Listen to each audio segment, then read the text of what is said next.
My name is Melissa Sienkiewicz, and I'm representing the Michigan affiliate.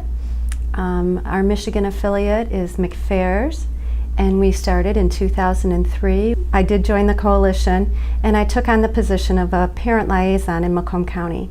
And at that time, there were only 3 children that were diagnosed, and 3 families. And in about 3 years' time, I was over 130 families, probably even a bit more than that. And we had just seen that the need was so great. So the coalition really got to work, and we have formed some great services for our families. We have a speakers bureau where we're going to any county within Michigan, or anywhere actually, and do any speaking to anyone that'll listen, because we advocate for FAS. We put together this big FASD picture book, and this is just a great resource that we hand out to all the special ed directors in Macomb County. We're very proud of this.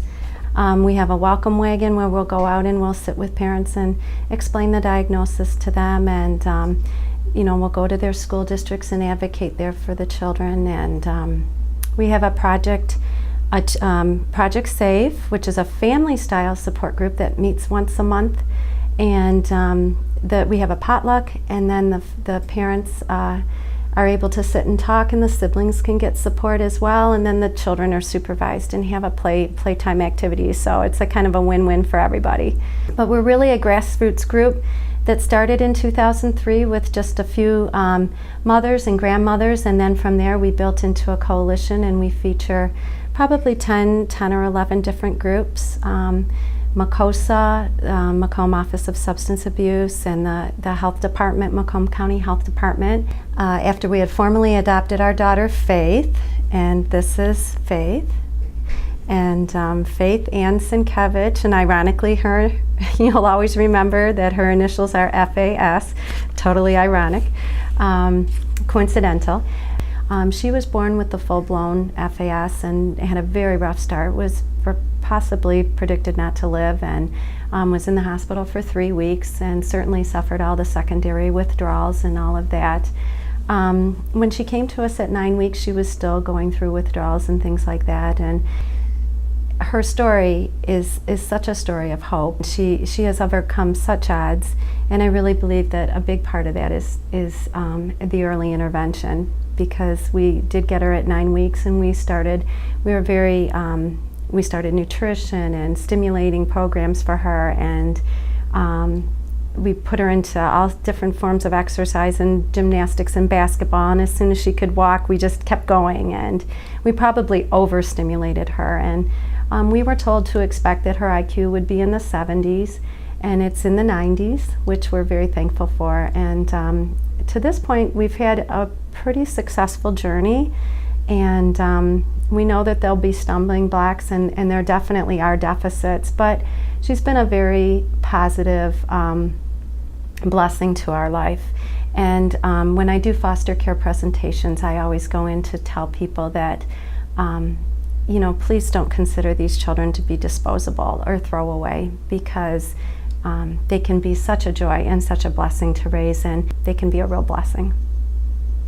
I'm very proud of Faith and everything that she's done.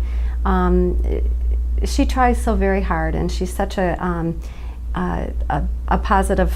She's just such a positive. Everywhere she goes, she brings a smile to people's face. She's in gymnastics, and she does very well with that. And she's really taken to the piano, and I'm surprised by that. She's put on.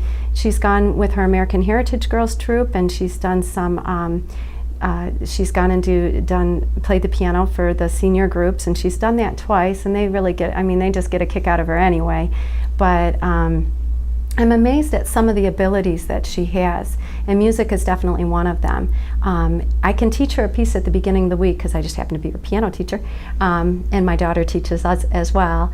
But I'll teach her a piece at the beginning of the week, and by the end of the week, she's got it memorized. And so she's really, hopefully that's something that we can cultivate, and just to realize that these children can be very creative and artistic, and there's definitely when you look for those talents, they're there, and we need to foster those. she makes us every day realize what's really important in life. And she may never be the straight A student or the valedictorian of her senior class or anything like that, but the little things, her smile, she definitely has gifts to offer. And sometimes we wonder, what would her potential have been? We look at the gifts she has, and what would her potential have been had her birth mother not drank when she was pregnant? Some have said that perhaps she would have been a genius, because it's amazing what she is capable of doing with having the full-blown fetal alcohol syndrome, and yet she definitely has so many gifts. And but even amongst everything, like I said, this is a journey that we're taking one step at a time, and I will always be there for her. We say that one of the things MCFARES has is a walk along, and she will always most likely need someone to walk along with her through life, and we will always be there to help her along the way, and help her to make the best of her abilities and share her gifts, because she's a special little kid.